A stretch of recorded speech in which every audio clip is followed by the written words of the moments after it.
এটি কোনো জাদু নয়, এটি একটি ছোট বৈজ্ঞানিক পরীক্ষা। পানির মধ্যে একটি মোমবাতি জ্বালান, পানির বোতলের মুখে সামান্য অ্যালকোহল স্প্রে করুন, মোমবাতি বোতল দিয়ে ঢেকে দিন এবং আপনি ড্রাগন পাঞ্চোসা নামক এই বিশেষ কৌশলটি প্রদর্শন করতে পারবেন। ফিল্টার নেটের উপর কয়েক টুকরো কাগজ রাখুন, মোমবাতির উপর ধরুন এবং কিছুক্ষণ তাপে রাখুন। কাগজটি অক্ষত থাকবে। আপনি কি জানেন এটা কেন হয়?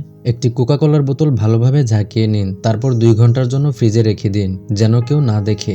পরে হালকা ছোঁয়ায় মুহূর্তের মধ্যেই কোকাকোলা জমে যাবে। বরফ মেশিন ছাড়াই আপনি সুস্বাদু কোলা স্মুদি তৈরি করতে পারবেন। গ্লাসের অ্যাকোয়ারিয়ামকে ট্যাপের পানিতে ভরুন, পানির মধ্যে একটি জ্বলন্ত মোমবাতি রাখুন, একটি কাপ দিয়ে ঢেকে ধীরে ধীরে পানিতে চেপে দিন। মোমবাতি নেভে না। আপনি কি জানেন এটি কিভাবে ঘটে? জল ভর্তি বলের উপর একটি ট্যাপের স্তর লাগান, তারপর মাঝখান দিয়ে একটি সুইচ ঢুকিয়ে দিন এবং দেখুন জলপ্রবাহ হিমায়িত হয়ে গেছে মনে হয়। এটি বিখ্যাত লামিনার ফ্লো এর উদাহরণ।